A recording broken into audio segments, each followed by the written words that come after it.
Accounting terms को ही continue रखते हुए may be it's last term of accounting terms chapter, trade receivables.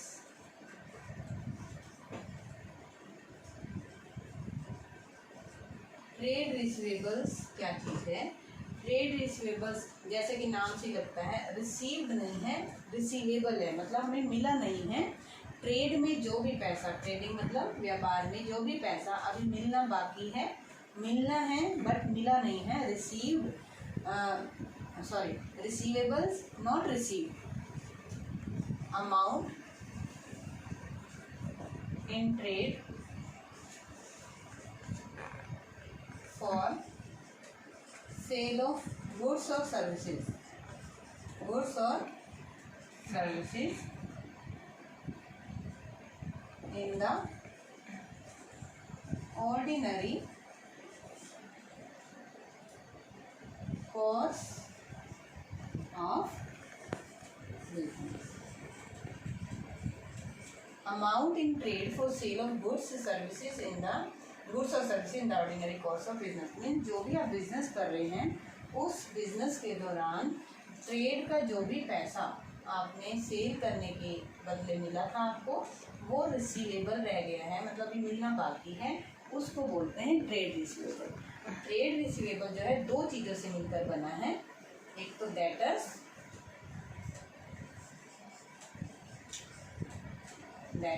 और bills receivables, bills receivables.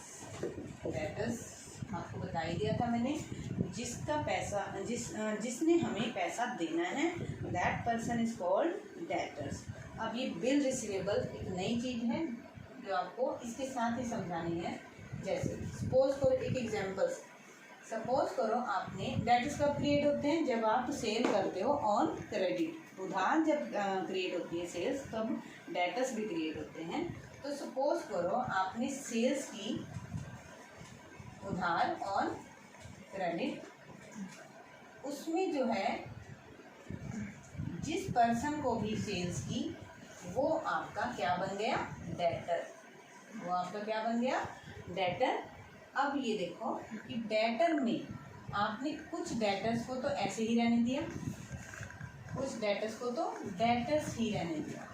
अब कुछ डेटर्स के ऊपर आपने बिल लिखा। सपोज करो आपने एक राम नाम का डेटर है, आपने उसको बिल लिख के दिया कि फलानी तारीख तक या इतने मंथ के बाद आपने ये पेमेंट मुझे करनी है, और वो राम ने उसे एक्सेप्ट करके आप अपने सिग्नेचर करके वो बिल आपको वापस दे दिया।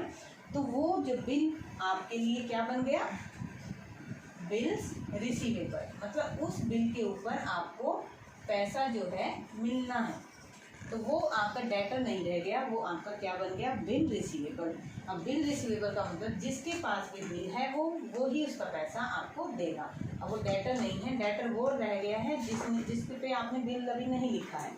अब बिल जब आप लिखते हो ताकि आपको श्योरिटी मिल जाए पैसे रिफंड की, तो उसको बोलते हैं बिल रिसीवेबल। ओके, तो इट मीन्स डेटर्स और बिल रिसीवेबल मिलकर कौन सी टर्म बनी है?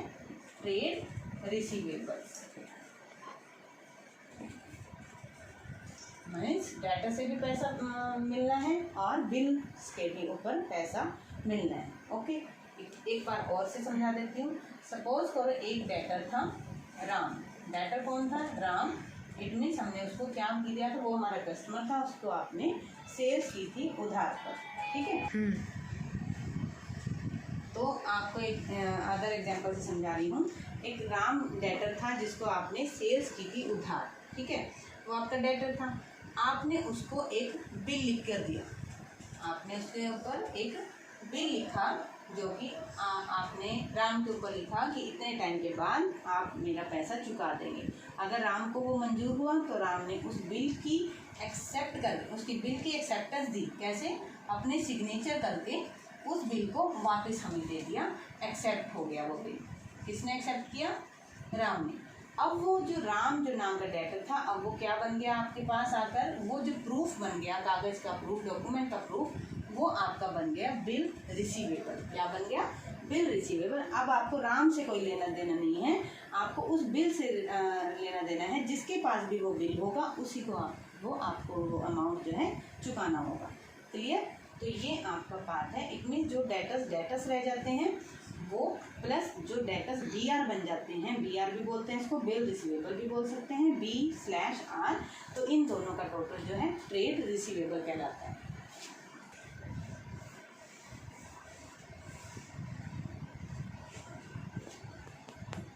अभी आपने ट्रेड रिसीवेबल्स किया, अब इसके अपोजिट एक वर्ड है ट्रेड पेबल्स। ट्रेड पेबल्स वो अमाउंट इन ट्रेड जो ट्रेड में क्रिएट हुआ था, पेबल है, payable to somebody, someone, some company, some business, कुछ भी हो सकता है, payable to somebody during the ordinary course of business. Okay, अब ट्रेड पेबल्स भी दो वर्ड से मिलकर बना है, दो टर्म से मिलकर बना है। एक तो क्रेडिटर्स और प्लस बिल्स पेबल्स। क्रेडिटर्स कब क्रिएट होंगे? ट्रेड का मतलब क्या है? सेल या फिर परचेज। ओके, क्रेडिटर्स कब क्रिएट हुए होंगे? जब आपने परचेज की होगी, उधार या कैश, परचेज ऑन क्रेडिट, उधार परचेज की होगी। अब जब आपने उधार परचेज की होगी, that were your creditors, means आपने सप्लायर से माल परचेज किया था, तो आपने उसका पैसा नहीं लौटाया अभी, तो यू आर, आप उनके डेटर हुए और वो आपका क्या हुआ? लेनदार हुआ, वो आपका क्रेडिटर बन गया। अब उसको फिर से उसी तरह से समझाते हैं। सपोज करो आपने परचेज किया ऑन क्रेडिट, उधार परचेज किया, तो क्या बना आपका? क्या क्रिएट हुए? क्रेडिटर्स। अब क्या किया आपने?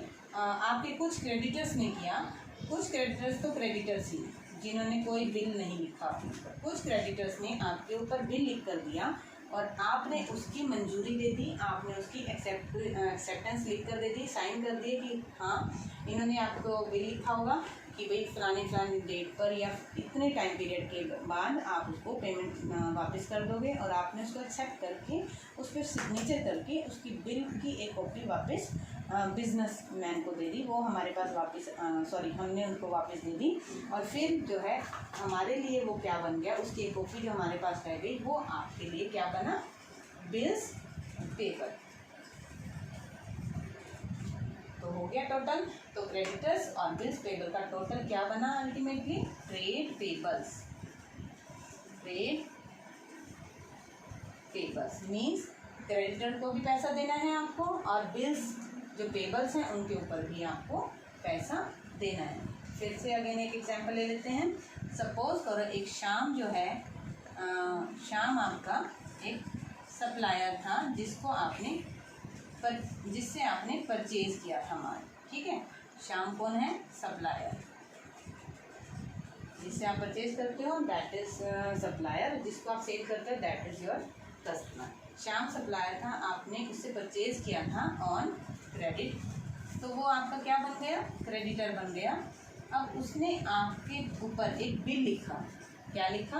बिल लिख कर दिया, और आपने उसको वापस एक्सेप्ट करके क्रेडिटर के पास भेज दिया, और बट उसकी एक कॉपी अपने पास रख ली। अब वो बिल जो है आपका क्या बन गया आपके पास? Bills pebbles. मतलब वो आपकी जिम्मेवारी है, वो आपकी लायबिलिटी है, वो आप रिस्पॉन्सिबिलिटी टू पे है। मीन्स आपने उस बिल के ऊपर जितना पैसा लिखा है वो आने वाले टाइम में क्रेडिटर को वापस भेजना है, वापस देना है पैसा। तो ये आपकी एक तरह से लायबिलिटी हो जाती है। जो ट्रेड रिसीवेबल था that is your assets. Okay, clear? आज के लिए इतना ही।